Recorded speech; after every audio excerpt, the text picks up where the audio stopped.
Hello friends, नमस्कार। मैं हूं अर्नब और स्वागत है आपका रेलवे टॉकीज़ में।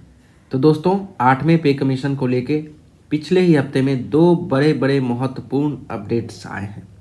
पहला तो आपका था 13 और 14 मई, मतलब कल और परसों 13 और 14 मई को न्यू दिल्ली में डिलिब्रेशंस जो है 8th CPC के JCM के साइड से उनकी मीटिंग सफल रही है, सक्सेसफुल रही है। बहुत सारे मुद्दाओं पे चर्चा हुआ है और बहुत सारे पॉजिटिव अपडेट्स निकल के आ रहे हैं सेंट्रल गवर्नमेंट के कर्मचारियों के लिए। और जो उससे भी महत्वपूर्ण बात है दोस्तों, जो कि under cabinet secretary, direct cabinet secretary के अंडर ये मीटिंग ऑर्गेनाइज हुई थी 11 मई को ये मीटिंग ऑर्गेनाइज हुई थी, जिसको कि कहते हैं 49th NCJCM मेगा मीटिंग थी। ये ऐसे ही श्रृंखलावार चलती है। 50th भी होगी, फिर 51st भी होगी और बहुत ही इंपॉर्टेंट होती है। यहाँ पे दोस्तों टोटल 24 एजेंडा पे डिस्कशन हुआ है और आपको मैं ऑफिशियल लेटर दिखाऊंगा जो कि PIB, public press information bureau जो है गवर्नमेंट ऑफ इंडिया की वेबसाइट, उन्होंने जारी किया है। उस पर पॉजिटिव रिस्पांस आया हुआ है दोस्तों। और कुछ पिक्चर्स भी हैं, कुछ स्नैप्स भी हैं जो कि मैं आपके साथ इसी वीडियो में आगे शेयर करूंगा। और वन बाय वन जो महत्वपूर्ण अपडेट्स हैं जो कि आपको इफेक्ट करेंगे, आपकी सैलरी को इफेक्ट करेंगे, आपके फ्यूचर को इफेक्ट करेंगे, उसको मैं इस वीडियो में डिस्कस करने वाला हूं आगे। तो वीडियो को लास्ट तक देखिए। जो नए हैं चैनल को लाइक से सब्सक्राइब करना बिल्कुल मत भूलिए। तो चलिए दोस्तों, पहला अपडेट हम देखते हैं। तो दोस्तों यहाँ पे आप देख सकते हो कि ये 49th meeting of NCJCM under the chairmanship of cabinet secretary, इसका PIB ने लेटर जारी किया हुआ है। यहाँ पे आपको मैं एक लाइन पढ़ाऊंगा। यहाँ पे आप देखिए, during the 49th meeting 24 agenda items submitted by the staff sides were discussed in detail, healthy and constructive deliberations took place on each item. देखिए, जो माइन्यूट डिटेल्स हैं वो तो एक बार आपका जब फाइनल हो जाएगा रिपोर्ट तब आएगा, मगर यहाँ पे कहीं ना कहीं पॉजिटिव व्यू आया है।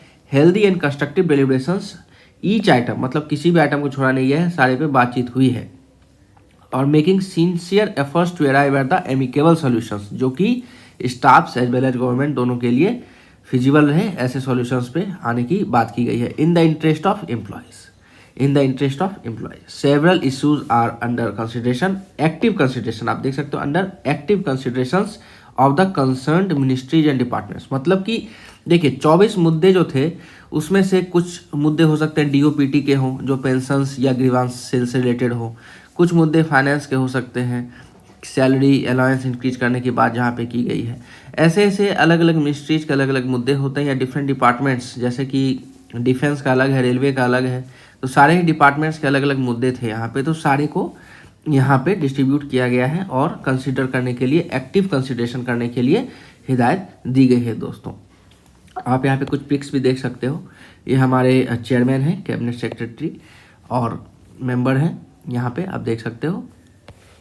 अगला यहाँ पे आप कुछ और तस्वीरें हैं जहाँ पे आप देख सकते हो कि हमारे जो NCJCM के चीफ प्रेसिडेंट हैं यहाँ पे बैठे हुए हैं, और बाकी जो ऑफिशियल साइड से मेंबर्स हैं वो इधर बैठे हुए हैं, और बाकी जो यूनियन साइड्स के मेंबर हैं वो इधर इस साइड में बैठे हुए हैं दोस्तों। और भी कुछ पिक्चर्स हैं यहाँ पे शेयर किया गया है, PIB के द्वारा ही शेयर किया गया है। और कुछ पिक्चर्स मैं आपको और भी यहाँ पे दिखाने वाला हूँ जो कि मीटिंग्स के हैं। यहाँ पे आप देख सकते हो, diamond jubilee year of the JCM scheme, 49th meeting of the national council, ये 11 मई को जो हुई थी मीटिंग्स। उसके बाद दोस्तों जो 13 और 14 मई को जो लेटेस्ट दिल्ली में डेवलपमेंट्स हुए हैं, मैं उस पर भी चर्चा करूँगा और क्या क्या वहाँ पे मुद्दे डिस्कस किए गए हैं वो हम लोग डिटेल में समझेंगे फ्रेंड्स। यहाँ पे जो कल दो चीज़ों पे चर्चा हुई, पहली तो थी आपकी रिस्क एंड हार्डशिप अलाउंस को लेके दोस्तों यहाँ पे चर्चा की गई है। इसको मिनिमम 15,000 करने की बात की गई है, मतलब कि 3x करने की बात की गई है। ये उन सभी कर्मचारियों पे लागू होने वाला है जो कि डिफेंस में है और रेलवे में रिस्क एंड हार्डशिप अलाउंस के अंडर कवर होते हैं, या और भी किसी सेंट्रल यूनिट में रिस्क एंड हार्डशिप अलाउंस के अंडर कवर होते हैं। अगला है आपका x gratia payment. X gratia payment क्या होता है? एक्स ग्राशिया पेमेंट होता है duty related death. Duty related death case जब भी होगा तो यहाँ पे अभी 25 लाख का है, 25 लाख मिलता है कर्मचारियों को, इसको 2 करोड़ करने की बात की गई है फ्रेंड्स, 2 करोड़ करने की बात की गई है।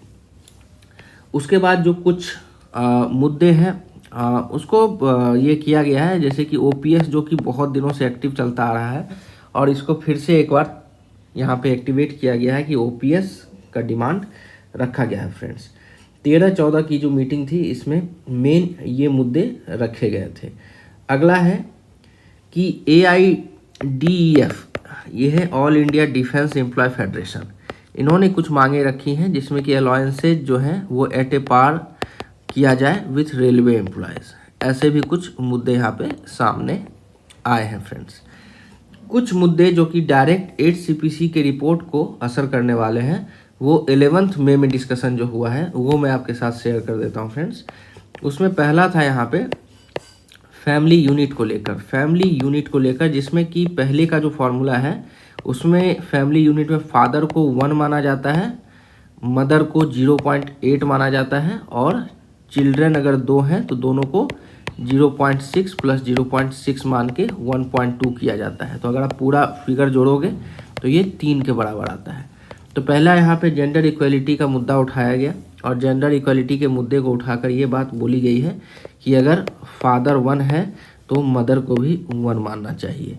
तो ये फैक्टर यहाँ पे आपको प्लस 0.2 का इंक्रीमेंट देखने को मिलेगा। और दूसरा, पेरेंट्स को अगर यहाँ पे देखिए डिमांड जो चलती आ रही है वो तो 3.2 यहाँ पे आपका हो जाएगा अगर मदर 1 हो जा रहा है, और डिमांड जो अभी आ रही है दोस्तों वो पेरेंट्स को 2 मानने की मांग है, मतलब 2 माना जाए, मगर 2 मिलेगा नहीं ऐसा लग रहा है। तो यहाँ पे एक चांस ये बन रहा है कि पेरेंट्स को या तो 0.8 प्लस 0.8 मान के 1.6 रखा जाएगा, या तो फिर चिल्ड्रन की तरह ही 0.6 करके आपको 1.2 देखने को मिल सकता है। तो ये मुद्दा यहाँ पे फिर भी अगर मदर को 3.1 किया जाए, 3.2 प्लस 1.2 भी हम लोग करेंगे तो 4.4 का फैमिली फैक्टर यहाँ पे देखने को मिलेगा, जिसको कि अगर आप फिटमेंट फैक्टर में कन्वर्ट करते हो तो डायरेक्ट 56% का उछाल यहाँ पे फिटमेंट फैक्टर में देखने को मिलेगा। मतलब कि जैसे मान लो 2 होना है आपका तो उसमें 56% अगर यहाँ पे अगर इंक्रीमेंट फैक्टर जोड़ा जाए वो कहीं ना कहीं 3 या 2.25 के आसपास देखने को मिलेगा। ये तो रही फैमिली फैक्टर की बात। दूसरी जो दोस्तों चर्चा की गई है वो है कि जितने भी अलाउंसेज अभी जारी हैं, जैसे कि HRA है आपका, HRA है, TA है, DA है, इसको बढ़ाने की मांग की गई है as per the current inflation rate, क्योंकि करंट इन्फ्लेशन रेट जिस हिसाब से बढ़ रहा है अलाउंसेज एट ए पार नहीं चल रही हैं, ऐसा कंसर्न जताया गया है स्टाफ साइड्स के द्वारा। तो दोस्तों अगली मीटिंग जो होनी है आपकी वो हैदराबाद में शेड्यूल्ड है, इसी मंथ में शेड्यूल्ड है। आने वाले कुछ ही समय में आपको ये अपडेट मिलेगा देखने को। 18 और 19 मई को हैदराबाद में है और उसके अगले मंथ में जून में आपको श्रीनगर और लद्दाख में मीटिंग्स शेड्यूल हैं, जिससे भी कुछ अपडेट्स निकल के आएंगे। इन सब मुद्दों पे आगे चर्चा होगी तो वो भी मैं आपको इसी चैनल पे अपडेट करूँगा दोस्तों। तो बने रहें चैनल के साथ सारे ही वीडियोज एंड अपडेट्स के लिए। तब तक के लिए धन्यवाद। फिर किसी नेक्स्ट वीडियो में मिलेंगे आपके साथ।